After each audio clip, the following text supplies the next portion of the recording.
माता भगवती इस प्रकार से महादेव से प्रार्थना करती हैं और माँ भगवती के दर्शन सभी भक्त करें। जब माता भगवती महादेव से प्रार्थना करती हैं तब माता सती को लेकर के महादेव वहाँ से दोनों ज्योति के रूप में विलीन होते हैं और ज्योति बन करके भगवान ने एक ज्योति का रूप धारण क्यों किया? क्योंकि एक ये ज्योति ही है। हमें तुम्हें जो दिखाई दे रहा है वो ज्योति के रूप में ही भगवान के दर्शन करते हैं। जब माता सती और महादेव दोनों ज्योति का रूप धारण किया और दोनों ज्योति वहाँ से जाकर के विलीन हो गईं और किसी को मालूम नहीं पड़ा।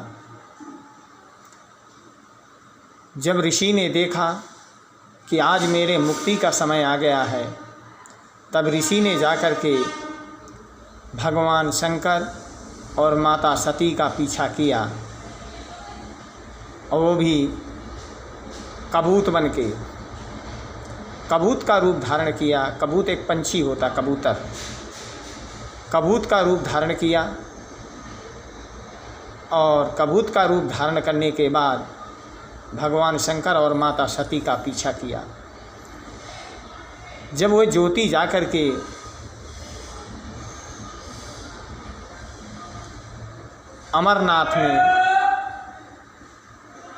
अमरनाथ की गुफा में प्रवेश करते हैं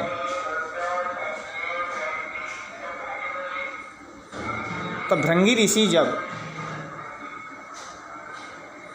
वहाँ पर श्रापित थे तो उन्होंने अपना कबूत का रूप जो धारण किया हुआ था अमर कथा सुनने के लिए, वो गुफा के बाहर विचरण करने लगे। क्योंकि उनको मालूम था कि अगर मैं अभी प्रवेश करता हूँ तो भगवान शंकर समझ जाएंगे और वहाँ उस गुफा में पहले से ही कबूत रहते थे। जब भगवान शंकर और माता सती गुफा के अंदर पहुँचे तो उन्होंने अपने अपने आसन में दोनों आमने सामने बैठ गए। जब आसन ग्रहण किया, भगवान शंकर ने माता सती से कहा कि देवी, अब मैं अमर कथा प्रारंभ कर रहा हूँ, आप उसका श्रवण करें और जब तक आप जितना श्रवण करेंगी उतना ही आपको ज्ञान की उत्पत्ति होगी। माता सती ने कहा, प्रभु आप मुझे अमर कथा का पान कराएं और मैं निश्चिंत होकर के ध्यान लगा करके अमर कथा का श्रवण करूंगी।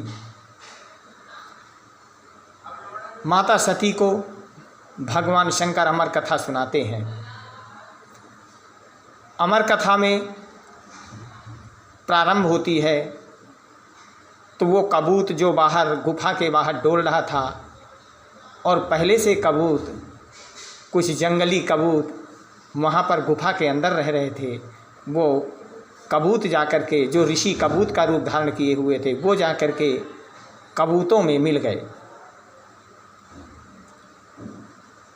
उन्होंने जब भगवान शंकर अमर कथा प्रारंभ करते हैं उस समय कबूत ने ध्यान लगा करके सुनना, श्रवण करना प्रारंभ किया और माँ भगवती, ये विधि का विधान है कि प्रभु ने ये रच रखा है। जो कहते हैं कि अगर जहाँ कथा होती है या भागवत होती है, शिव पुराण होता है, वहाँ आलस और पाप दोनों घेरते हैं। अगर हम शुभ कर्म या अच्छे कर्म करने जाते हैं, वहाँ निद्रा अपने आप ही प्रवेश करती है ताकि ये कार्य को अपने पूर्ण ना कर सके। अब हम तिथि का श्रवण करेंगे। आज दिन रविवार, तिथि सप्तमी,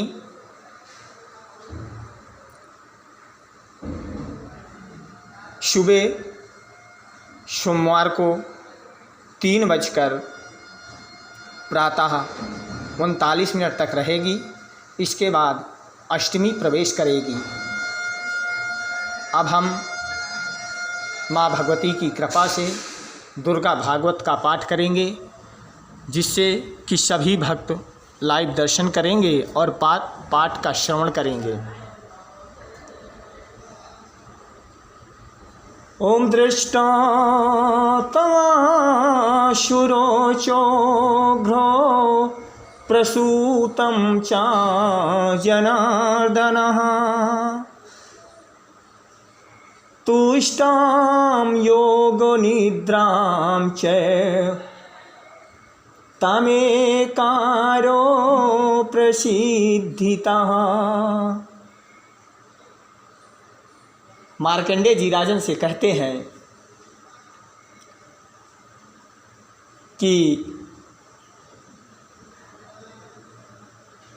तब भगवान विष्णु के नाभि कमल से विराजमान प्रजापति ब्रह्मा जी ने जब उन दोनों को भयानक असुरों को अपने पास आता देखा और तब भगवान सोए हुए थे, तब एकाग्रचित होकर के उन्होंने भगवान विष्णु को जगाने के लिए उनके नेत्रों में निवास करने वाली योग निद्रा का स्तवन आरंभ किया।